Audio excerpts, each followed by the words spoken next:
오늘은 이제 페이지 이전에 했던 거 13쪽까지 했고요. 14쪽에 있는 내용 잠깐 스캔하고, 그리고 이제 오늘 주로 할 게 이제 적과 전 종합위험 방식이라는 그런 보험에 가입했을 때 사고가 발생하면 보험금을 어떻게 계산해 줄 거냐. 사실 요거 이제 같이 몇 주 동안 쭉 같이 알아볼 겁니다. 천천히 할 거니까요. 꼼꼼하게 해보시고요. 지금 이제 처음 공부하신 분들은 계산기를 반드시 구매하셔가지고 계산기를 사셔서 지금부터 계산기 누르는 연습을 해보시기 바랍니다. 적과전 종합위험 방식은 천천히 할 거예요. 천천히 하면서 여러분들이 직접 계산기로 작성을 해볼 수 있도록까지 할 거니까. 자, 페이지 14쪽 보시면 현지 조사 내용이 있는데요. 얘는 그냥 한번 쓱 살펴보는 겁니다. 그래서 손해평가는 보험사고, 즉 보험 목적물에 발생한 손해를 있는 그대로 확인하고 정해진 평가 절차를 거쳐 손해 규모를 판단하는 것이다. 따라서 보험사고 현장에서 현지 조사가 매우 중요하다. 그러나 농업재해보험의 경우 품목마다, 품목이 이제 뭐 사과가 있고 딸기가 있고 포도가 있고 고추가 있으니까 뭐 이런 여러 품목이 있겠죠. 벼랑. 그래서 품목마다 각 특성이 다르기 때문에 손해평가 방법도 품목마다 달라져야 된다는 거죠. 또한 같은 품목이라도 보험 상품, 즉 보장 방식에 따라 손해평가 방법은 달라질 수밖에 없다. 동일한 품목이라 하더라도. 그래서 따라서 실제로는 품목별로 또는 상품별로 정해진 손해평가 요령에 의해 손해평가가 이루어지고 있고요. 구체적인 손해평가 절차와 내용은 이후 각 부분에서 설명되므로 여기에서는 그냥 대략 개괄적으로 현지 조사 내용만 살펴보는 겁니다. 그래서 조사 구분은 손해평가를 위해서 현조사는 다양하다. 여러 가지 종류가 있다. 현장 조사를. 예를 들어서 우박 피해가 왔다. 사과 과수원에 적과전에, 즉 적과하기 전에 어린 과일이 있을 때, 그때 우박 피해가 오면 유과, 어린 과일을 우리는 유과라고 불러요. 유과. 그냥 어린 아이를 유아라고 하잖아요. 그래서 유과 타박률, 우박이 어린 과실을 때려가지고 피해를 입힌다. 그래서 타박률이라고 합니다. 그래서 유과 타박률 같은 거 다 조사를 하더라. 좀 달라진다. 조사하는 방법들이. 그다음에 조사 단계에 따라서 본조사와 재조사 및 검증조사로 구분할 수 있다. 보통 일반적으로 손해평가는 본조사를 시행을 하고요. 재조사인 경우에는 손해평가사가 본조사를 통해서 그 결과를 알려주면, 그러면 계약자는 그 손해평가가 잘못되었다고 판단되는 부분들이 있으면 그 내용들을 가지고 7일 이내에 재조사를 요구할 수 있습니다. 재조사를 요구할 수 있다. 검증조사는 이제 재보험 사업자가 검증조사를 할 수 있습니다. 이제 일반적으로 본조사가 있고요. 그다음에 재조사가 있고, 그다음에 검증조사가 있습니다. 본조사는 일반적으로 손해평가사가 평가를 하는 거예요. 계약농가에 가서 평가를 하고 얘네들 갖다 뭐냐 계약자에게 평가 결과 내용을 설명해. 자, 사장님 피해율이 몇 프로 나왔습니다 라고 어떻게 한다? 설명하고 또 그 내용을 통지를 해드리고 그리고 나서 서명을 받습니다. 그리고 나면 나머지는 이제 모바일 입력은 이제 쭉 하게 돼 있는데, 이렇게 하는데 재조사는 뭐냐면 계약자가 위에 설명하고 통지를 받았어요. 받은 날로부터 7일 이내에 그 조사가, 이 본조사가 잘못됐다. 이 평가사 나는 내가 보기에는 한 5천 개 떨어진 것 같은데 얘는 2천 개 떨어졌다 한다. 나는 그 인정 못 하겠다라고 해서 다시 조사해 달라고 할 수 있겠죠. 그때는 사진 찍고 떨어진 과일들 사진 찍고 농협에다가 보험회사에다가 7일 이내에 다시 재조사를 요구할 수 있습니다. 그러면 재조사를 요구하면 누가 갑니까? 다른 평가반이 강강 공부하셨죠. 이렇게 다른 평가반이 손해평가를 해서 재조사를 시행을 하고요. 검증조사는 할 수 있는 사람은 대한민국에 딱 2명 또는 3명이라고 그랬죠. 그걸 뭐라 한다? 재해보험 사업자. 그 다음에 재해보험의 재해보험자.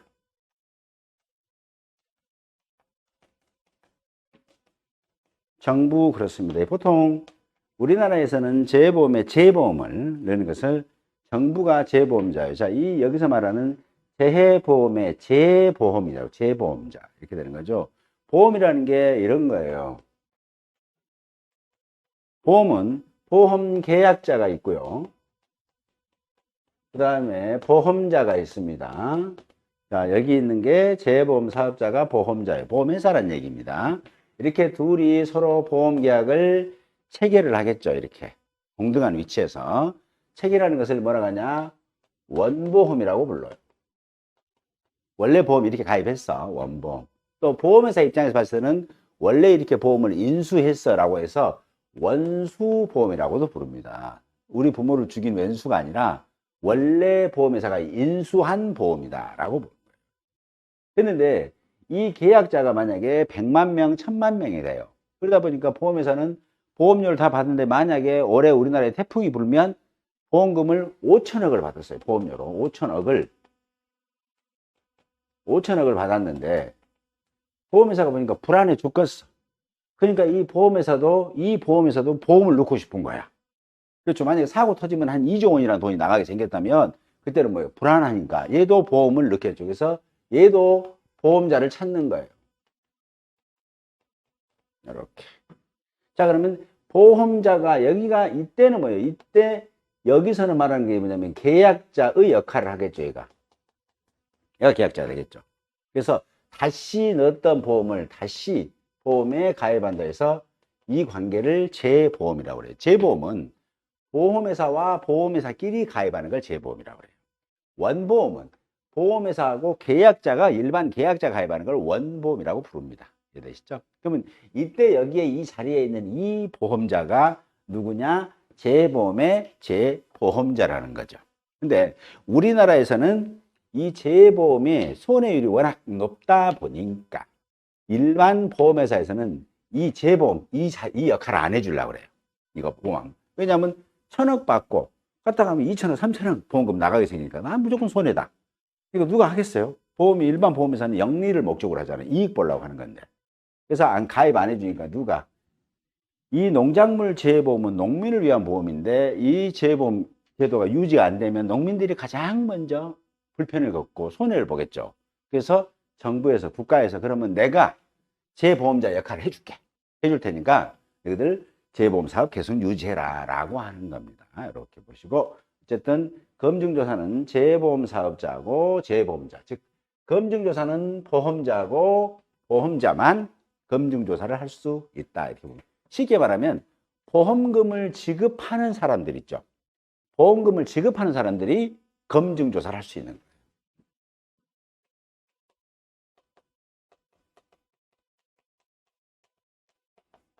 이렇게 보험금을 지급하는 사람들이 자, 그러면 자, 만약에 이 계약자가 사고 나면 이 보험자가 여기다가 보험금을 지급하겠죠. 그러면 이 보험금을 산정을 누가 한다? 손해평가사들이 가서 피해를 산정한단 말이에요. 그러니까 제대로 조사됐는지 확인하고 싶겠죠. 재보험자도 마찬가지예요. 여기서 보험금이 나가면 얘도 일정 부분 얘에다 보험금을 지급한다는 거예요. 그러겠죠. 자, 그러면 얘도 보험금이 지급되니까 얘도 보험조사가 손해평가가 잘 됐는지 확인하고 싶겠죠. 그렇게. 쉽게 말하면 이해하기 쉽다면 검증조사는 보험금 지급하는 애들이 검증조사를 하는구나 이렇게 보시면 되겠습니다. 자, 본조사는 이제 1번 조사의 구분에서 하나, 둘, 셋, 네 번째. 본조사는 보험사고 발생하였다고 신고된 보험 목적물에 대해 손해 정도를 평가하기 위해 곧바로 실시하는 조사이다. 그래서 일반적으로 손해평가사, 평가인, 사정사가 조사하는 걸 본조사라고 합니다. 1차적으로 조사하는 거. 재조사는 기실시된 조사에 대하여 이의가 있는 경우, 누가 이의가? 계약자가 이의가 있다는 거죠. 경우 다시 한번 실시하는 조사로 계약자가 손해평가반의 손해 결과에 대해 설명 또는 통지를 받은 날로부터 며칠 이내에 7일 이내에 손해평가가 잘못되었음을 증빙하는 서류 또는 사진 등이 제출하는 경우 재보험사업자가 다른 손해평가반으로 하여금 다시 손해평가를 할 수 있다. 중요한 거 밑줄은 7일과 다른 손해평가사입니다. 다른 손해평가반. 그래서 7일 밑줄 다른 밑줄입니다. 이에 비해 검증조사는 재보험사업자 및 재보험사업자가 손해평가반이 실시한 손해평가 결과를 확인하기 위하여 손해평가를 실시한 보험 목적물 중에서 일정 수를 이미 추출하여 확인하는 조사를 실시할 수 있으며 이것이 바로 검증조사이다 했습니다. 검증조사는 뭐다? 보험금 지급할 놈들이 진짜 이 평가사들이 가서 조사를 잘했는지 궁금할 거 아니에요. 그래서 그거 검증조사 할 수 있다 이렇게 보시면 되겠습니다. 자, 그러면 여기서 간단한 문제가 하나가 있는데 이렇게 한번 보실까요? 자, 본조사를 7월 20일 날 실시했어요. 계약자께서 7월 30일 날 재조사 요청을 한 경우에 재조사 가능하냐 안 하냐 이거 여쭤보고 싶네요. 가능합니까 안 합니까? 그렇죠. 안 하죠. 7일 이내니까 7일 초과해 버렸죠. 그래서 20일이니까 27일까지는 신청을 해야 한단 말이에요. 근데 지금 3일 지났죠. 그게 안 된다는 겁니다. 보통은 이제 뭐 한 달 지났네 이렇게 만약에 시험 문제에서 조건을 줬어. 이 계약자는 지금 본조사라는 게 뭐 과일이 사과하다 그러면 사과가 떨어졌다는 거잖아요. 그러면 낙과 바람이 불면 낙과 피해 떨어져서 과일이 떨어질 낙자예요. 과일 남에서 떨어진 걸 낙과라고 합니다. 그러면 떨어졌는데 피해를 입었다는 거잖아요. 피해. 그래서 낙과 피해 조사를 언제 했다고요? 20일 날 실시를 했는데 계약자가 나 신고해야지 제조사 요구해야지 하다가 차일필리 미루다 보니까 7월 20일 날 제조사 요청을 한다면 이때는 이 제조사를 받아들일 거냐 말 거냐라고 물어보면 제조사를 시행해야 된다, 시행하지 않는다 라고 여러분에게 OX라든가 판단을 요구하는 문제가 출제되면 반드시 여러분들은 구분을 잘 하시면 되겠습니다. 실제로 안 해드려요. 7일 넘어가서 제조사 요구하면. 그렇죠? 자, 그러면 이런 경우 있죠. 자, 그러면 만약에 이 계약자가 요구를 7월 25일 날 제조사 요청을 했어요. 그러면 이때는 어때요? 제조사 일을 해드립니까? 아닙니까? 해드립니다. 그러면 해드릴 때에는 어떤 평가반이? 다른 손해평가반이 갑니다. 여기서 다른 손해평가반이란 이 낙과 피해를 조사했던 이 평가반이 아닌 다른 평가반이 가는 거예요. 그렇죠? 이 사람이 조사했던 사람이 똑같이 가서 조사해봤자 의미 없겠죠. 똑같이 2,000개라고 조사했다고요. 계약자는 5,000개가 낙과됐다고 지금 주장을 하고 있는 거죠. 근데 이 사람이 또다시 재조사를 하면 똑같이 2,000개겠죠. 그래서 다른 평가반이 가서 공정하게 한번 조사해봐라 라는 뜻이에요. 그래서 이거 문제 물어보면 이제는 갈수록 사례형 문제들이 나올 수 있으니까 물어보면 답을 하시면 되겠습니다. 자, 품목별 현지 조사의 종류 나와 있는데요. 얘는 그냥 옆에 있는 거죠. 손해평가가 동일한 품목이라도 보장 내역, 즉 보험 상품의 유행에 따라서 달라진다. 손해평가 종류들은. 자, 상품 유행에 따라서 작물의 생육 전체 기간에 각 단계별로 조사하는 것이 있는가 하면 또는 과소사정이고요. 손해 발생 시에만 조사하는 것들이 있다라고 했는데 얘네들은 또 재해가 종합적이냐 특정 위험이냐 뭐 이렇게도 구분되고 있는데 이 어떤 예냐면 이런 겁니다. 자, 여기 보면 손해평가를 하는데 사과라는 품목이 있어요. 순목이 있는데 이게 생육 시기가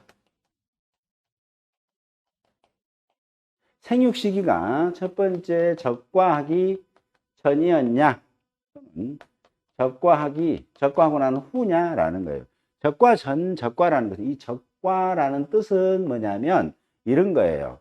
나무에가 사과가 손에가 이렇게 꽃이 열려요. 꽃이 핀다고. 한 가지가 꽃이 많이 핍니다. 이렇게 하나씩. 그러면 이 연약한 가지가 꽃이 피죠. 꽃이 피고 그리고 꽃이 피면 과일을 수정을 하겠죠. 그러면 여기에가 과일들이 동그랗게 맺힌다고요. 이렇게 다 맺힙니다. 이렇게 맺혀 있는. 자, 이렇게 맺혀 있는 것을 이렇게 똑같이 한번 그려볼게요.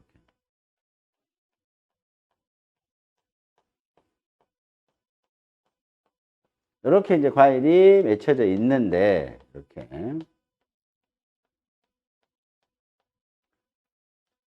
이 작은 가지에 이 과일들을 다 달게 되면 가을에 수확할 때는 과일들이 조그마겠죠.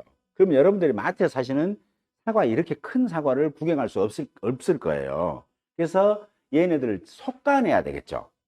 왜냐하면 이게 지금 한 가지, 이렇게 지금 조그만 가지가 과일이 이렇게 좀 많이 달려있으면 가지도 부러지게 되고 과일도 작아질 수밖에 없으니까. 그래서 솎아내기를 해야 된다고요. 그래야 상품성 있는 과일을 만들어낼 수 있습니다. 그래서 얘를 솎아내기를 다른 말로 뭐냐면 적과라고 불러요. 적과라고 부릅니다. 이렇게. 그러면 이때 이 솎아내기 하기 전에 적과를 아직 안 했죠. 이대로 놔둔 걸 적과하기 전에 생육식이라고 하고요. 여기서 이 과일을 하나씩만 남기고 이렇게 다 잘라내 버린다. 이렇게 하나씩 남기고 다 잘라버린 것을 뭐라고 한다? 솎아냈죠, 이제. 그럼 얘네들이 크겠죠. 이걸 솎아냈다. 즉, 솎아낸 것을 적과라고 해요. 그래서 적과 후의 상태다 해서 생육 시기가 적과 전에는 이런 많은 과일들이 있는데 어떤 걸 키울지를 모르는 상태죠. 그래서 얘를 적과하기 전 상태라고 하고요. 적과 후다라고 하면 키울 과실이 정해져서 걔네들이 왕성하게 크고 있는 거예요. 이렇게. 자, 그러면 생육 시기가 적과 전이면 이때 이런 과일들의 이름을 뭐라고 부르냐면 유과라고 불러요. 유과. 그리고 이 적과 후에는 이런 과일들이 있죠. 이런 과일을 뭐라고 하냐면 그냥 과실이라고 불러요. 이제 너 갖다가 팔 거야. 나중에 크면 수확해서 팔 거야 라고 하는 게 과실이라고 부르는 겁니다. 즉, 사과배는 6월 말까지는 이 상태가 있어요. 보통 6월 달까지는. 6월 초 중순까지는. 그랬다가 6월 한 10일, 20일 되면 적과가 끝나면 평가사들이 6월 20일 그 정도부터 이렇게 모양이 돼 있을 거예요. 과손해가 이제 다 잘라내 버렸으니까. 그러면 여기에 달려있는 과실을 개수를 세는 거예요. 이게 달려있는 과실, 나무에 달려있죠. 그래서 과실인데 나무에 달려있다고 해서 얘네들이 이름을 뭐냐면 착과라고, 착과. 나무에 붙어있다고 해서 착과. 붙을 착자예요. 착과. 얘는 착과라고 쓰질 않아요. 왜냐하면 어린 과일, 어떤 거 키울지 모르니까 과실이 아직 안 정해져 있어. 그래서 적과하기 전이다, 적과 후다. 그러면 적과라는 것은 키울 과일을 정하기 위해서, 키울 과일을 정하기 위해서 나머지 과실을 다 솎아내 버린 거잖아요. 그래서 이 적과의 정확한 용어의 정의는 뭐냐면 이 키울 과실을 솎아내기를 안 하고 그냥 가을까지 계속 가버리잖아요. 그러면 어떤 현상이 발생하냐면 얘네들이 나무에서 양분을 계속 공급해서 얘네들을 다 수천 개 달려있는 과일을 다 키우려고 할 거 아니에요. 양분을 공급해야 되겠죠. 어쨌든 엄마니까 그 나무는. 그러다 보면 보통 그 이듬해 내년에 키울 꽃눈이 있어요. 꽃눈이 당해년도 올해 7월달, 8월달 되면 꽃눈이 가지 속에서 자라야 돼. 원래 자라야 되는데 꽃눈에게 줄 양분도 없이 얘네들한테만 계속 공급하는 거예요. 7, 8월, 막 9월달까지 계속 이렇게 이 모양으로 있으면 과일도 적게 되고. 그러다 보면 그 내년에는 꽃눈이 없으니까 꽃이 안 피겠죠. 그래서 과일이 열리지 않아 버려요. 그걸 뭐라고 하냐? 1년간 과일이 열리지 않는다고 그래가지고 해거리라고 불러요. 해거리. 해거리. 그래서 이 적과를 하는 이유는 뭐냐면 크게 두 가지 이유가 있습니다. 첫 번째 적과를 하는 이유는 첫 번째는 뭐냐면 해거리를 방지하는 거예요. 두 번째는 해거리를 방지하면 뭐 이 적과를 했겠죠. 그러면 이제 얘네들만 키우고 양분하니까 여기에가 뭐다 꽃눈이 생기겠죠. 이렇게 숨어갖고 있어요. 숨어갖고. 꽃눈들이. 그러면 이제 내년에 이제 여기서도 꽃눈이 열려서 과일이 열릴 수 있단 말이에요. 꽃이 피고. 그러면 두 번째는 뭐냐면 안정적인 수확이에요. 이렇게. 왜냐하면 적과를 해서 솎아내게 하면 얘네들이 크겠죠. 이제 커지겠죠. 그럼 안정적으로 수확을 해서 내다 팔으니까 우리 처자식 미개 살릴 수 있다는 얘기겠죠. 그런 뜻이에요. 그래서 적과의 용어의 정의 보면 정확하게는 해거리를 방지하고, 적과를 하는 이유는 뭐예요? 꽃눈을 발생시켜야 되니까 해거리를 방지하겠죠. 해거리를 방지하고 안정적인 수확을 위해서 알맞은 양의 과실만을 남기고 나머지 과실은 나무에서 따버리는 행위를 적과라고 합니다. 적과. 되시죠? 그 적과의 용어의 정의가 어디가 있냐면 페이지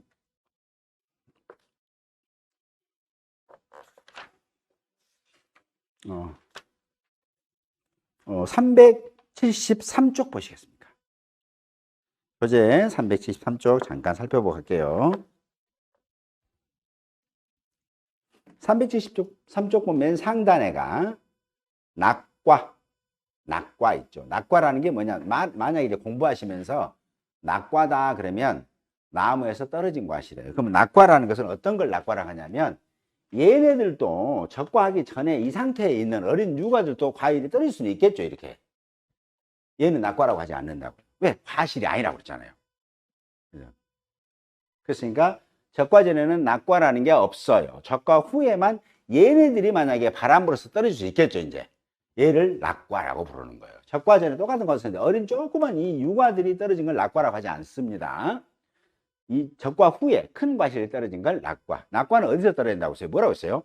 나무에서 떨어진 과실을 낙과라고 합니다. 그렇죠? 그럼 원래 얘는 나무에 달려있는 뭐였다? 착과였다는 걸 알 수 있겠죠. 떨어지기 전에는 이 모양이었으니까 나무에 달려있었다는 얘기죠. 그래서 달려있는 과실, 그래서 착과라고요. 착과가 떨어지면 낙과입니다. 유과가 떨어지면 낙과가 아니에요. 결국은 낙과나 착과의 용어의 정의는 어디에 쓴다? 적과 후에 쓴다는 걸 알 수 있겠죠. 적과 후가 뭐예요? 과실이잖아요. 그렇죠? 적과 후가 과실이기 때문에 착과나 낙과는 적과 후에서만 쓰는 용어입니다. 되셨죠? 자, 그 다음에 착과는 나무에 달려있는 과실이에요. 그죠? 그러면 낙과는 나무에서 떨어진 과실이니까 낙과는 낙과되기 전에 너는 뭐였냐? 그러면 나는 착과였어요. 그렇게 얘기하겠죠. 네, 달려있는 놈이 떨어졌으니까. 자, 밑에 적과 있습니다. 해거리를 방지하고, 왜 해거리를 방지하는지 설명해 드렸죠. 해거리를 방지하고 안정적인 수확. 왜냐하면 이 조그만 거 수천 개 따봤자 오히려 쓰레기 봉투값만 들어가. 그러죠? 그래서 이렇게 큰 놈을 따야 되기 때문에 안정적으로 수확을 하기 위해서, 이겠죠? 위해서 알맞은 양의 과실만을 남기고 나머지 과실을 나무에서 따버리는 행위를 적과, 즉 속가내기다, 이렇게 보시면 돼요. 근데 우리는 평가사기 때문에 전문 용어를 써야 돼서 적과라고 합니다. 키울 걸 정한다 라고 보시면 되겠죠. 자, 그 다음에 열과 있습니다. 이왕 나왔으니 열과라는 것은 뭐냐면, 자, 처맞아서 멍들면 뭐라고 그래요? 타박상이잖아요. 타박상. 그쵸? 타박상. 예. 그리고 어렸을 때 달려가다 우리가 쓱 넘어지면은 손이가 막 긁힌 거 있죠? 이걸 뭐라고 그래요? 그쵸? 찰과상이라고 그래요. 찰과상. 그죠?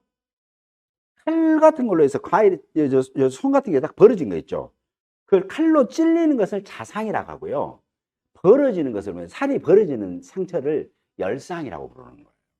그러면 열과는 뭐냐? 과일인데 벌어졌다는 얘기네. 그 말이잖아요. 그래서 열과란 뭐예요? 과일이 벌어진 거예요. 근데 과일이 어떨 때 벌어지냐면 그 써져 있네요. 과일이 숙기라는 뭐냐? 익을 무렵에입니다. 익었을 때. 숙기에 과다한 수분을 흡수하고 난 후. 그러면 숙기에 과다한 수분을 흡수한다는 것은 가물었다, 비가 많이 왔다. 둘 중에 하나겠죠. 비가 많이 오니까 더울 때, 익을 때 보통 포도 같은 거 8월 달에 죽으라고 익은단 말이에요. 여러분 좋아하는 캐모랄리라든가 이런 것들이. 그때 비가 계속 많이 오게 되면 얘네들이 호흡작용에서 수분을 많이 흡수해버려요.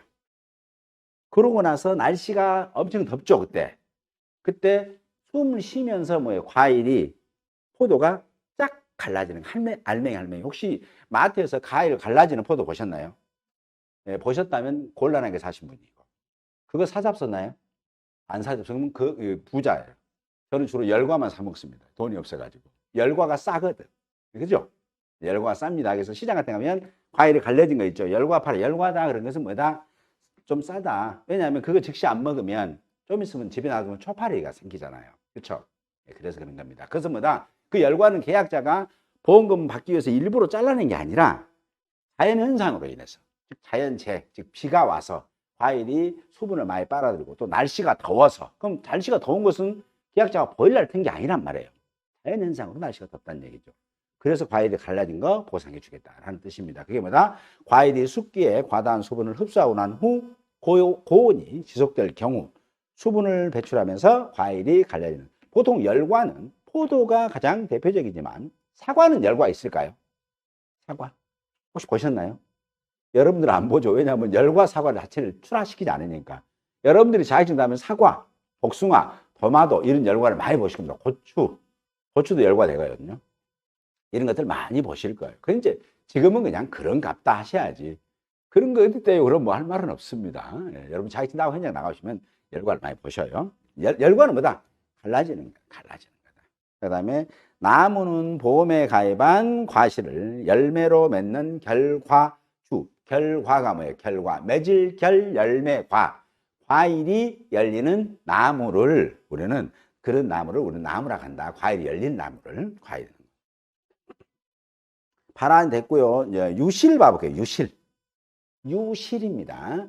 여러분 유실 말 그대로 나무가 과수원 내에서 정 위치를 벗어나 그 점유 상태를 잃은 것. 이 말은 뭐냐면 비가 많이 오죠. 집중호우가 많이 오게 되면 과일 나무가 뿌리치 흔들려서 나갈 수 있겠죠. 쓸려 나갈 수 있겠죠. 사람 집도 떠밀려 가는데 그럼 우리 집에 있는 과수원이 저 위에 있는 놈이 맨 밑에가 있는 거예요. 너 왜 여가 있냐? 그럼 나도 몰라라. 이렇게 되겠죠. 그게 뭐 유실이라고 해요.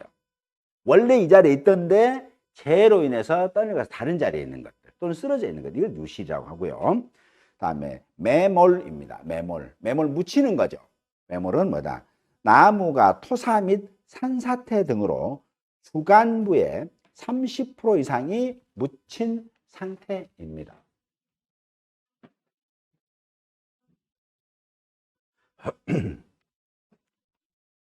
여기가 땅이에요. 땅이고 나무가 쓱 자라겠죠. 이렇게. 그래서 나무가 도톰하게 자라고 가지들이 이렇게 이제 있을 겁니다. 사과나무가. 근데 토사가 유입이 돼가지고 이때 이 나무, 이 중심되는 이 기둥의 나무, 이 부분을 뭐라고 그러냐면 주간이라고 부릅니다. 주간. 이 중심된 이 도톰한 부분을 뭐라고 한다고 그러는 주간이라고 불러요. 그리고 이런 것들을 뭐라고 하냐면 주가지라고 불러요. 주가지, 주된 가지. 그 다음에 여기서 가지들이 또 나오겠죠. 이렇게. 가지 나와서 여기에서 과일이 열린다면 이때는 뭐다? 얘를 뭐라냐면 결과지. 맺을 결 열매과 과일이 열리는 가지에서 결과지. 문 그대로입니다. 이렇게 보시면 되겠네요. 그래서 이 주간부에서 얼마? 여기가 30, 30 하면 이 정도, 3분의 1 정도면 30, 이 정도가 흙에 묻혔다면 토사가 유입돼 가지고 이 산 밑에 같은 데는 토사 유입 잘 되죠. 집중호우 많이 오면. 근데 그놈이 토사가 과수원을 덮칠 수 있겠죠. 그럼 30% 이상 주간부가 묻혔다면 그때는 뭐로? 매몰로 보자라고 보시는 겁니다. 도복은 뭐예요? 그렇죠. 쓰러지는 겁니다. 도복됐다. 쓰러졌다는 겁니다.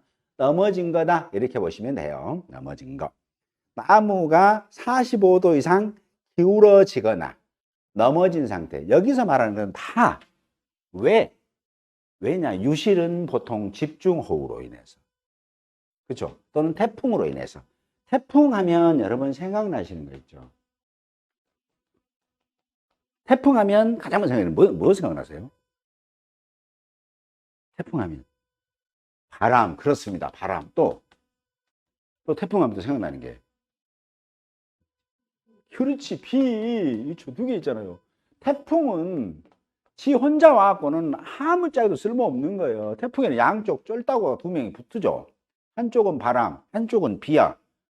야, 바람 딱 때려주고 가면은 막 인간들이 오면 제가 잘못했습니다 하고 있으면 야, 너희들 반성 덜 했어. 집중 와서 또 때려주죠. 두 개 들고 다니면서 기분 나는 대로 막 때린단 말이에요. 이걸 말한다. 바람과 비라고 그래요. 그래서 이 태풍으로도 뭐가 된다? 유실이 될 수도 있고 매몰이 될 수도 있겠죠. 또 바람이 불다 보니까 뭔다? 토복이 될 수도 있겠네. 쓰러지는 거. 토복이라고 그러잖아요. 그렇죠? 네? 자, 그래서 토복은 나무가 45도 이상 기울어졌어요. 이게 서 있는데 이 정도로 싹 기울었다는 거예요. 아우뚱하지. 예. 그러면 여러분들은 가서 각도기 갖고 이거 45도인지 확인하셔야 되겠죠. 이렇게. 그건 아닙니다. 이거 들고 또 각 맞춰가지고 43도 정도이기 때문에 이거는 해당 안 됩니다. 이러면 안 돼. 그러면 참았습니다. 그냥 보고 이런갑다 이러는 거야. 더보기라는 게 뭐냐, 이 쓰러진 거예요. 그럼 이 쓰러질 때 이렇게 쓰러지기도 하고 또 이렇게도 쓰러지겠죠. 여기 있던 나무가 이렇게 그냥 통째로 옆으로 이렇게 쓰러지겠죠. 그러면서 뿌리가 이렇게 드러나겠죠. 이렇게. 이걸 도복이라고 합니다. 그럼 이 뿌리가 드러난다는 것은 나무가 죽는다 이렇게 보시면 돼요. 뿌리가 드러났다는 것은 여러분들 쉽게 말하면 인간으로 말하면 심장이 드러났다 이렇게 보시면 됩니다. 예. 그걸 다 도복이라고 한다. 도복은 이제 뭐다? 쓰러진 거다. 쓰러진 거다. 그러면 나무에서 도복은 뭐다? 몇 도다? 45도다. 그것만 기억하시면 됩니다. 예. 도복은 쓰러진 거다. 쓰러진 거다. 그래서 실제로 저희들이 보면 도복의 상태가 막 10도, 15도 막 이런 것들이 있어요. 저희들이 현장에 가서 뭐 약간 쓰러져 있어요. 뿌리는 안 보이면 사장님 괜찮습니다라고 말씀을 드리고, 뿌리가 많이 드러나면 이건 이제 죽는 걸로 봐요. 좀 있으면 죽어버리거든요. 절단 났네. 절단 났어요. 그렇죠. 절단이라는 게 뭐예요? 그렇죠. 부러진 거예요. 부러진 거. 그죠. 그래서 우리가 인간도 팔이 골절됐다, 절단됐다. 절단은 잘라져버린 거예요. 차라리. 그죠? 골절됐다. 그 절단이란 나무의 주간부가 분리되어, 즉 나무의 주간부가 분리되거나 라는 것은 뭐예요? 나무가 있는데 얘가 주간이잖아요. 요게 똑 잘라져 나가버렸어. 부러졌다고. 이거 절단이라고 한다고요. 절단. 또는 그럼 두 개 또 절단의 형이는 두 가지가 있네요. 이렇게 똑 잘라진 경우도 절단이라고 하고요. 나무가 지금 감나무 해볼까요? 이제 감나무예요. 감나무. 감나무는 과일이 어디서 열리냐면 올해 처음 나온 햇가지, 신초라고 그래요. 올해 처음 나온 가지를 신초라고 해요. 새로 나온 가지라고 해서. 그래서 감나무가 이렇게 가지가 있으면 여기에가 얘를 뭐라고 해서 우리는 주간이라고 해요. 주간. 얘를 주지라고 부르고요. 이 주지에서 새로운 가지들이 싹 나온다고 이렇게 새로운 가지들이. 그러면 이때 이게 나온 게 햇가지예요. 처음 나온 가지. 이 가지가 뭐가 있다? 이 과일 열매가 달려요. 감 열매가 이렇게 달린다고요. 이파리랑. 근데 얘네들이 바람에 오면 얘네들 올해 처음 나온 가지라 짱짱하겠어요? 아니면은 연하겠어요? 연하죠. 뛰어다가 그냥 나무를 묻혀먹고 싶을 정도로 연합니다. 그렇죠. 그때 이 연한 게 강한 강풍이라든가 태풍도 있고 강풍도 있고 집중호우도 있고 뭐 이렇게 비가 많이 오겠죠. 그러면 얘네들이 비를 많이 맞거나 바람을 많이 쐬게 되게 되면 이 어린 이파리들이 올해 처음 나온 신초가 부러진다 안 부러진다? 부러지겠죠. 그러면 올해 이 여기 있는 거의 대부분의 많은 신초들이 바람에 다 부러진다면 이 나무는 과일을 올해 딸 수 있을까 없을까요? 못 딴다는 거잖아요. 그렇죠. 그래서 절단이라는 것은 거기에 보면 주간부가 부러지거나 분리되었다는 것은 부러져 나갔다는 거예요. 주간부가. 또는 전체, 이제 주간 분리되기 하나 끄셔야 돼요. 점 끝입니다. 또는 전체, 주지, 꽃눈 등의 2분의 1 이상이 분리된 상태, 나무에서 떨어져 나갔다는 얘기예요. 그걸 뭐라고 한다? 절단이라고 한다. 이렇게 보시면 되겠습니다. 되셨죠? 대신 2분의 1 정도 얘네들만 떨어져 나가면요, 나무는 안 죽어. 나무는 내년에 그대로 있잖아요. 이제 어린 새끼들만 다 죽어 나갔지만 얘는 주간은 아무 이상 없잖아요. 내년에 과일 열릴 수 있습니다. 되셨죠? 자, 그러면 이 새로 나온 것을 가지를 뭐라고 그래요? 신초라고 하죠. 신초를 나이로 하면 몇 살이라고 불러야 될까요? 올해 처음 나왔어. 너 몇 살 먹었냐 그러면? 그렇죠. 그래서 1년생 가지라고도 부릅니다. 그죠? 그리고 여기에서 과일이 올해 처음 나온 가지에서 과일이 열린다고 그래서 얘를 뭐라고 부르면 되겠어요? 그러죠. 결과지라고도 부를 수 있습니다. 신초, 1년생 가지, 결과지. 같은 말이다. 네, 같은 말이겠죠. 네. 결과지는 감은 뭐예요? 감은 1년생 가지에서 무조건 과일이 열린다니까요. 이 중간이나 주간부에서 과일이 열리지 않습니다. 새로 나온 가지에서 열린다고요. 그래서 과일이 열리는 가지는 새로 나온 가지고 그 새로 나온 가지는 한 살 먹었다. 이렇게 보시면 되겠네요. 같은 말이다. 보시면 됩니다. 자, 신초절단. 단감 떫은 감에 신초의 3분의 2 이상이 분리된 상태. 이거 말하는 거예요. 신초. 신초가 떨어지면 여기에가 뭐다? 감동이죠, 감. 감 조그만 게 다 떨어져 나가겠죠. 그럼 올해 과일은 생산할 수 없죠. 여기서 수확할 수 없겠죠. 이걸 신초절단이라고도 부른다. 침수는 뭐라고 생각하십니까? 그렇죠. 목욕탕 들어갔는데 발 딱 집어넣었어. 그걸 침수라는 건 아니죠, 그것은. 침수라는 것은 뭐다? 자연 재해로 인해서, 재해로. 여기 있는 게 모든 게 원인이 다 재해예요. 재해니까 침수니까 보통 집중호우 같은 거, 이런 것들 얘기하겠죠. 호우 같은 거, 또 태풍 같은 거, 이런 것들입니다. 침수, 나무에 달린 과실이 물에 잠긴 상태를 침수라고 불러요. 침수.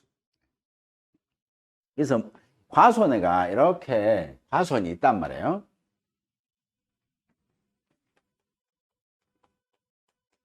과수원이 이렇게 쓱 조금 경사진 과수원이에요. 경사진 과수원이 있습니다. 자, 운동 좋아하시는 분은 경사진 과수원 가서 조사하시면 돼요. 그럼 쓱 돌아다니면 하는데, 이렇게 이제 나무들이 쓱 자라고 있겠죠, 이렇게. 근데 물이 쓱 찼어요, 이렇게. 그래서 이 부분이 뭐다? 물이고 얘는 땅덩어리, 땅이라고, 땅. 땅이 이제 경사져 있고, 나무들이 이렇게 이제 땅속에 이렇게 묻혀서 이렇게 있는데, 물이 쓱 찬 거죠, 침수. 그러면 얘가 뭐다? 나무들이 침수된 나무들을 얘기하는 거예요. 그렇죠? 근데 이 침수가 다 똑같이 되진 않을 거 아니에요.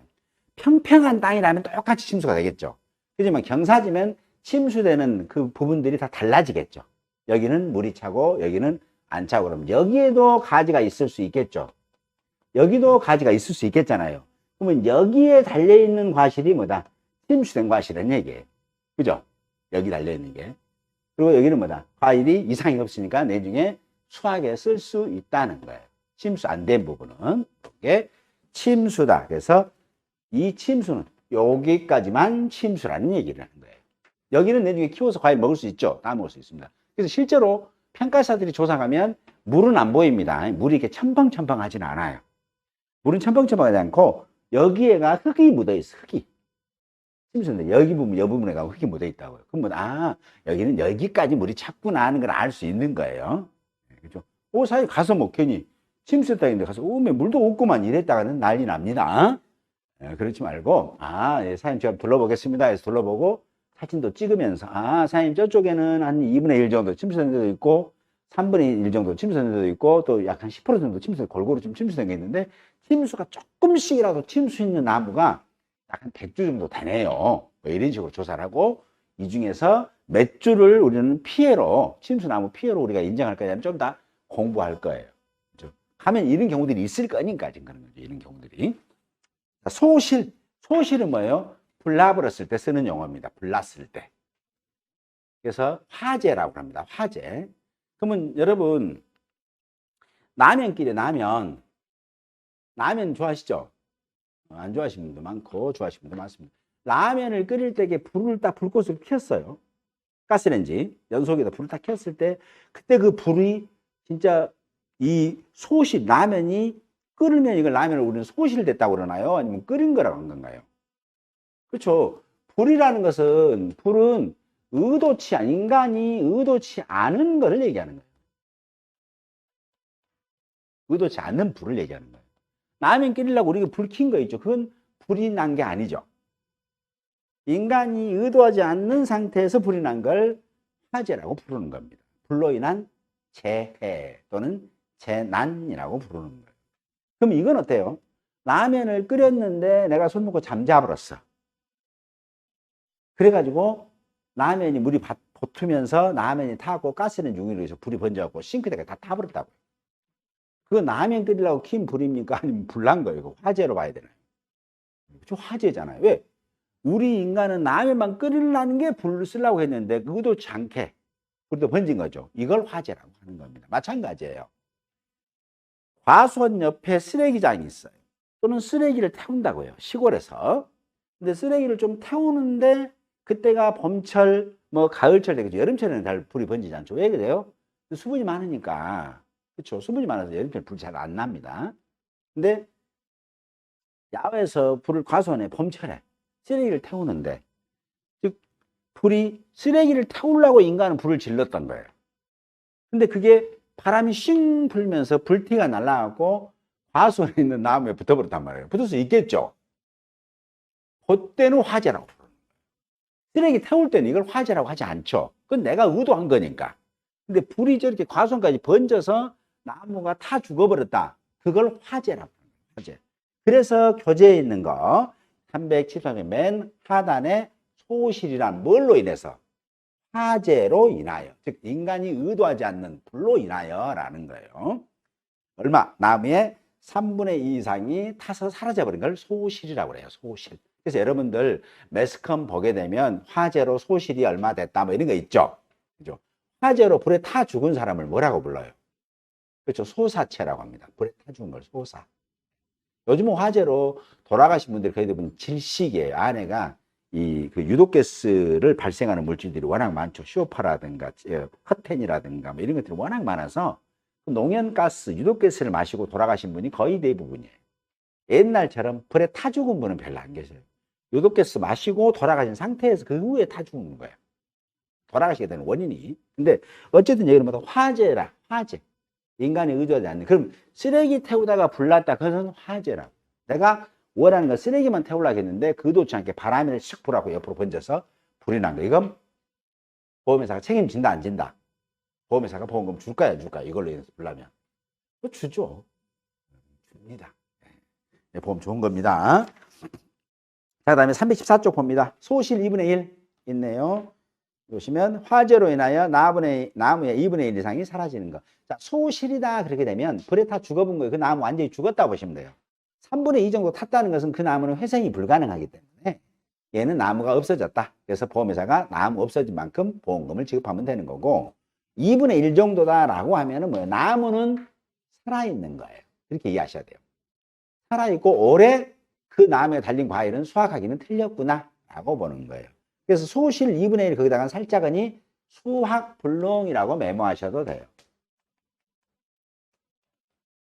여기다가 수확은 힘들다. 수확불능이다. 이렇게 보시면 돼요. 되셨죠? 앞쪽에 있는 소실에다는 뭐다? 여기 앞쪽에 소실 있죠? 얘는 이상이죠? 이때는 뭐냐? 죽었다. 고사됐다. 죽었다라고 보시면 됩니다. 죽은 나무다. 보시면 돼요. 뭘로 죽었다고요? 불로 타서 죽은 나무다. 라고 보시면 돼요. 그럼 이때는 뭐다? 이때는 죽게 되면 어떤 현상이 발생해요? 죽게 되면 이 죽기 전에 이 나무에는 과일이 있어요? 없어요? 과실 있죠? 그리고 여기에가 나무도 있었죠. 이렇게. 그래서 과실도 보험금으로 주고 나무도 죽었으니까 보험금으로 지급합니다. 여기는 뭐예요? 여기는 과실하고 나무가 있죠. 이렇게. 나무는 살아있다 했잖아요. 그래서 과실은 수확 못한다 해서 과실은 보험금 주고 나무는 보험금을 지급하지 않는다는 구조입니다. 이렇게. 똑같이. 왜냐하면 그럴 거잖아요. 보험사 입장에서도 나무가 죽은 것은 아니니까 나무는 보험금 안 주고 거기에서 과일만 다 수확 못할 형편이 돼버렸어. 불이 한번 쑥 하면요. 과일들이 살짝 불 맞으면은 얘네들이 지 알아서 떨어져 버려. 못 견디고. 궁금하시면 또 화성 가서 불 한번 질러보셔도 되는데 돈은 좀 왕창 갖고 가셔야 될 것 같아요. 작은 궁금증은 해결하셔야 돼요. 그래서 얘네들이 불 맞으면 툭 떨어집니다. 그렇죠? 그래서 과일 뭘로 떨어졌다고? 불로 떨어졌으니까 보수하는 손해가 자연재해, 조수의 화재 그래요. 보통은 일반적으로. 그래서 이거 하나만 살짝 알고 갈까요? 자연재해, 조수해 이 세 가지가 있는데 이 자연재해, 조수해, 화재라는 것을 사고를 보험에 걸어놓는 이유는 뭐냐면 논이나 밭 이런 데 있죠. 우리 집 거실이 아니야. 논밭이니까 자연에 그대로 찬바람, 더운 바람, 비 다 쏘이겠죠. 그대로. 지진, 뭐 일소, 막 쏘인단 말이에요. 그럴 때에 과수원에서 과일이나 나무가 제일 무서운 게 뭐예요? 하여튼 도둑놈인가요? 인질범인가요? 아니잖아요. 제일 무서운 게 뭐다? 자연재해에서 나는 지금 그 봄철에 어린 지금 꽃눈이 나 있어. 꽃이 나와 있다고. 그때 영하 3도, 4도로 툭 떨어져 버려. 그럼 이 꽃눈이 과연 견딜 수 있냐 얘기잖아요. 얼어 죽어버리거든요. 냉장고에다가 영하로든 냉장고에다가 한 서너 시간씩 꽃눈을 갖다 집어넣은 거랑 똑같아요. 그럼 산다 죽은다? 죽겠죠. 그래서 얘네들이 과실이라든가 작물들이라고 하죠. 농작물. 농작물들이 나대지에서 살면서, 즉, 농지에 살면서 제일 무서운 게 뭐다? 자연재해가 제일 무섭죠. 자연재해 제일 무서운 게 뭐예요? 제일 문제 하는 게 냉해. 해가 재해요. 찬 기온으로 인해서 해를 입는다 해서 냉해라고 합니다. 보통은 어린 과일들이 있을 때 보통 3, 4월 달 때 기온이 뚝 떨어져 버려요. 영하로. 영하 4도다. 새벽 때 보통 4시, 5시 때가 제일 춥거든요. 그때 그냥 한 2-3시간, 서너 시간이 영하 3, 4도로 톡 기온이 떨어지게 되면 작물들이 다 얼어 죽어요. 그래서 가서 복숭아 과수원, 사과수원 하면 꽃이 다 파삭파삭해. 만져보면. 그럼 꽃이 죽었으니까 과일 열릴 수 있어요, 없어요? 없잖아요. 그거 보상해 주는 거예요. 그게 제일 무서우니까, 얘네들은. 그럼 동해. 얼어버린 거. 또 우박은 어쩔까요? 우박은 괜찮을까요? 그렇죠. 우박은 우리 인간이야. 우박 온다 가면 뛰어갖고 차 속으로 들어가거나 집으로 들어가면 되는데 얘네들은 발이 없어. 못 뛰어. 바로 맞아야 돼요. 그 우박이 피해를 입을 수 있겠죠. 그렇죠. 우박.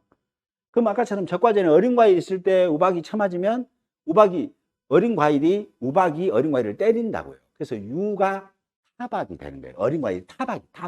쳐맞았으니까. 그러면 어린 과일이 우박으로 해서 쳐맞은 비율이 얼마냐 조사해요. 여러분들 직접. 그걸 뭐라 한다? 유가 타박률 조사라는 것을 하는 거예요. 그러면 가을 때 우박이 올까요? 안 올까요? 자, 수학기 때 8월, 9월 이때. 지금 수학 한참 맛있는 게 뭐예요? 시나노 골드, 홍로. 여러분들 좋아하시는 홍로. 홍로는 좀 그렇습니다. 하여튼 맛있다고 해야 됩니다. 맛있습니다. 그때 우박이 올까요? 지금? 그런 게 우박이 얼음덩어리인데 여름이 오기는 조금 애매하고 뭐 이렇게 되는 거잖아요. 우박은 이제 빨간 구름 속에서 내린다 이렇게 보시면 돼요. 정란운, 붉을적, 알란. 그래서 정란운 또는 봉우리 형태를 띠고 있는 빨간 구름, 붉을적 구름 문자잖아요. 그런 식에서 쏟아지는데 한여름에도 우박이 징하게 잘 옵니다. 국소적으로 어느 한 부분만, 한 마을만, 한 과수만 때리고 가는 경우도 있어요. 우박들이. 그래서 큰 것은 이제 우리나라에서 이제 된 게 보면 골프공만 한 거. 그런 거 맞으면 어째요? 팍 터져버립니다. 예. 그래서 그때는 어때요? 인간은 얼른 집으로 도망가거나 어디 차 밑으로 들어가거나 막 하겠죠. 근데 나무들은 그대로 맞아버리죠. 우박이 피해 있어요, 없어요? 우박 오면. 과수원에 과일들이 피해가 있을 수 있고요. 가지도 떨어져 나가겠죠, 이렇게. 자, 태풍이 벌어져요. 그러면 이 나무들, 이 과수원에 있는 농작물들이, 태풍 전까지 거 뭐 괜찮아. 할 수 있을까요? 무섭잖아요. 태풍이면 아까처럼 했잖아요. 비하고 바람을 데리고 다니는 놈이 있기 때문에 유실을 시키거나, 메모를 시키거나, 도복을 시키거나, 절단을 시키거나, 과일을 떨어뜨리거나 하는 그런 무서운 그 피해들을 농작물에게 끼칠 수 있겠죠. 그죠? 그러면 지진은 어때요? 지진 오면은, 아이고, 가수원 지진은 태풍보다는 나서 괜찮아. 무엇이 괜찮아? 땅이 갈라지면 붕 다 빠져 죽어버린대. 그렇죠? 인간은 도망이라도 가지만 얘네들은 없잖아요. 그렇죠? 그 다음에 집중호우 또는 호우. 집중이라는 것은, 호우는 비가 오는 걸 얘기하는 건데, 집중이라는 것은 뭐냐면 12시간에 80mm 이상 비를 쏴버리는 것을 집중이라고 그래요. 집중. 12시간에 80mm 이상의 비양. 12시간. 그걸 집중이라고 하고, 일반적으로 호우란 비가 많이 온 거다. 이렇게 보시면 돼요. 많은 재해들이 있어요. 예, 재해들이. 그러면 이건 어쩔까요? 조해. 조해가 뭐냐면 이게 바닷물의 피해를 얘기하는 거예요. 바닷물이. 우리 과수원에 바닷물이 들어왔을 때, 그럼 어쩔 거냐? 바닷물이 들어오면 얘네들은 소득도 없이 나무들이 바닷물을 쪽쪽 빨아먹어. 쪽쪽 빨아먹게 되면 삼투압작용에서 이 나무들이 몰라 비틀어 죽어버린단 말이에요. 그럼 조해도 무서워요, 안 무서워요? 무섭잖아요. 두 번째는 바닷가에 있는 과수원인데 강풍이 불었어. 나무는 이상이 없는데 나무가 죽어. 왜 죽냐? 바람이 불면서 바닷물이 공중으로 날아가겠죠. 날아가면서 아주 미세한 미스트, 여러분 이뻐지라고 미스트 뿌리죠. 미스트처럼 바람이 싹 날아가고 과수원이라든가 나락 논에 떨어지겠죠. 떨어지면 걔네들이 뭐예요? 작물 속으로 들어가고 작물 말려 죽어 고사시켜 버린다고요. 바닷물 무서워요, 안 무서워요? 무섭다고요. 근데 우리는 뭐예요? 바람 불면 하니까 집에 가자. 구경할 것도 없네. 이러고 오면 되겠죠. 한 사람 먹다가 바람 불어 집에 가. 그럼 끝나. 우리 피해 없어. 가서 또 샤워 한번 해보면 끝나니까. 근데 얘네들은 샤워도 할 수 없어. 여기 죽는 거거든요. 이렇게 조해. 그죠? 그러면 또 뭐가 있냐면 한해.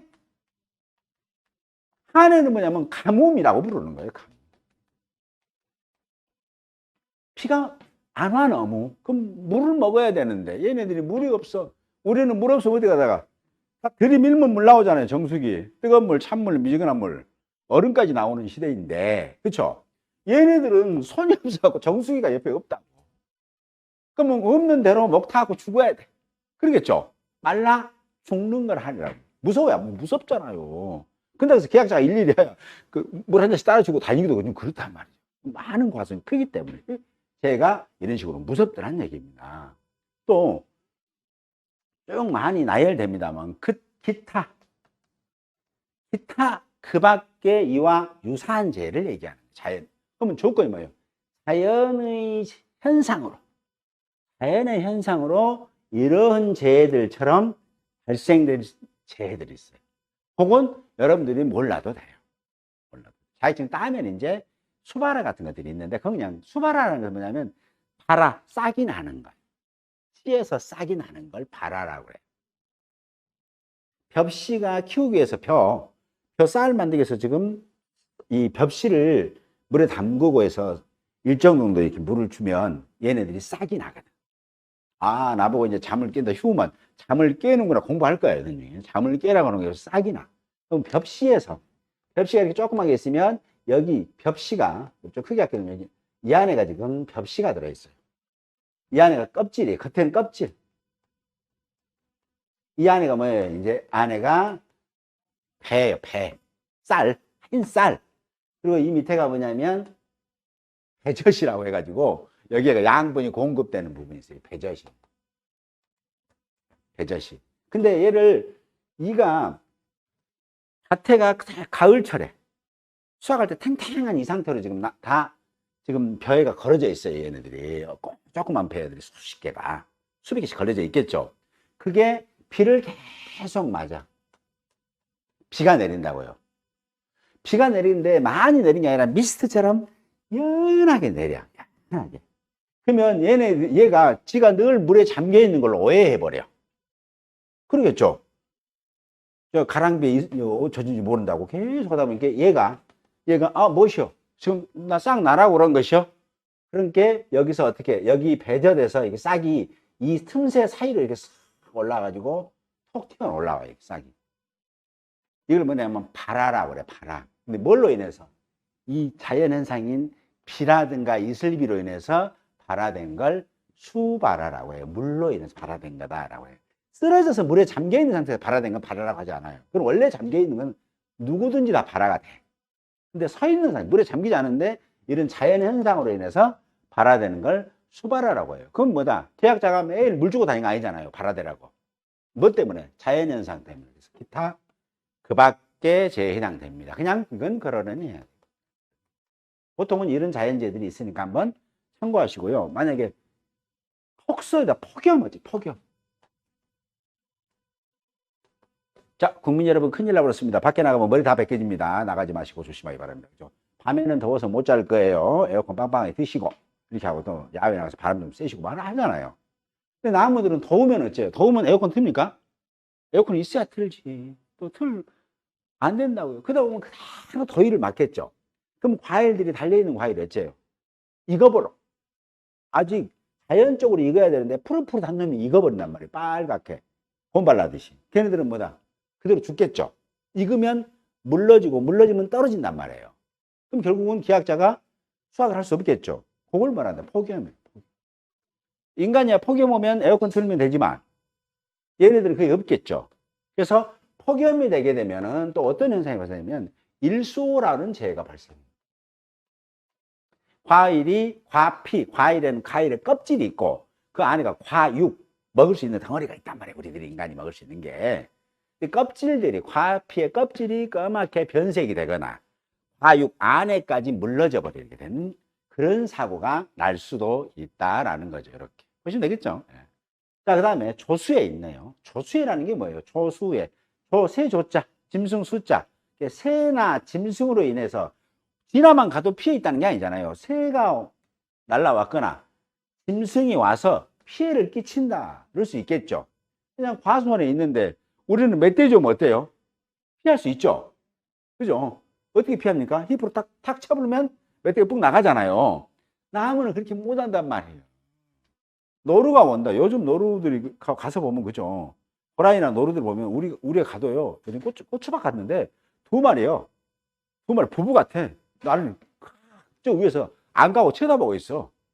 가만히 있으니까 내가 밀리나, 정신적으로 밀리나, 이거 내가 가야 되나, 아니면 바꿔라, 좀 이따 해야 되나, 뭐 이 고민되는 거죠. 왜냐면 걔네들도 이제는 자기들이 먹을 걸 우리가 마좀 조사하고 있으면 이제 간섭하니까 싫은 거죠. 어차피 못 먹어서 굶어 죽으나, 굶어 죽으나 저놈 치고, 그래서 사람한테 쳐맞고 죽으나 죽은 거 마찬가지인 게, 한번 쳐불자, 뭐 이렇게 할 수도 있겠죠. 그래서 걱정되더라고요. 그래서 그게 눈 둥글 뜨고 막 쳐다보고 있습니다, 이렇게. 보고 있더라고요. 아, 이거 가까바시에 뭐 이렇게 되는 거죠. 그 뭐요? 노루나 고라니, 제일 무서운 게 뭐냐? 멧돼지. 얘네들이 와갖고 사과과수원, 배과수원, 벼농지, 고구마 가서 더 징하게도 잘 먹어요. 정밀하게 캐서 잡숴버립니다. 아주 훌륭하게. 그래서 이런 것들은 뭐다? 우리는 멧돼지가 오면 피할 수도 있지만 얘네들은 그냥 그대로 멧돼지 입속으로 들어가 버리잖아요. 이게 재해가 되는 거예요. 그래서 참새도 재해입니다. 왜냐하면 벼농지에 익을 때 참새들이 비행을 해요. 전남의 어느 지역은 참새 잡으면 벌금 냅니다. 과태료. 정원이라는 거예요. 정원. 세계 정원이 그가 있기 때문에 거기서 참새가 돌아다니는데 그런 것도 빵 쐈다가 난리 납니다. 그러면 참새가 돌아다니면서 내 나라 별을 묵어도 그저 바라만 보고 있는 거예요. 이 참새들이 비행을 해요. 날아가서 벽시 하나를 탁 까먹고 갑니다. 그 한 마리면 괜찮아요. 그래 애교는 잡숴 배터리까지 잡숴 이렇게 할 수 있겠죠. 근데 수십 마리 수백 마리들이 막 날아다니면서 막 먹은단 말이에요. 그러다가 바람 불어서 이게 벼가 쓰러지잖아요. 그럼 얘네들이 착륙을 해. 이제 앉아서 이제 막 쪼아 먹는 거예요. 참새뿐만 아니라 까치, 산까치 뭐 이런 것들 비둘기 엄청나게 와서 잡사. 그럼 농민들은 이제 그 벼들은 뭐예요? 그런 걸 피하려고 할 수는 없겠죠. 우리가 박수 쳐서 하거나 꽹가리 치거나 소리 보내면 도망가는데 걔네들은 박수도 못 쳐, 앰프가 없어 소리도 못 내 그러잖아요. 그래서 시골 가면 빵빵 소리 나는 게 뭐죠? 새 쫓으라고 하는 거예요. 그래서 새나 짐승으로 인해서 피해를 입을 수도 있다라는 거고. 아까 화재. 인간이 의도치 않게 발생한 불로 인해서 농작물이 피해를 입으면 전부 다 보상을 해준다라고 보시면 됩니다. 그럼 얘가 뭐다? 보상하는 재해예요. 이걸로 인해서 태풍이 왔는데 바람도 안 불어. 자, 국민 여러분, 인간으로서는 경험하지 못할 태풍이 여러분들은 만나시게 됩니다. 조심하시고 문 잘 잠그시고 막 했단 말이에요. 근데 걱정 마십시오. 태풍은 내가 연락해갖고 조용하게 했으면 조용해. 그럴 수 있겠죠. 그러면 태풍은 조용했는데 아무 바람도 안 불었는데 과일이 1000개 떨어졌어. 그 보상 해주냐 안 해주냐? 안 해준다. 그걸 손해라고. 자, 봐볼게요.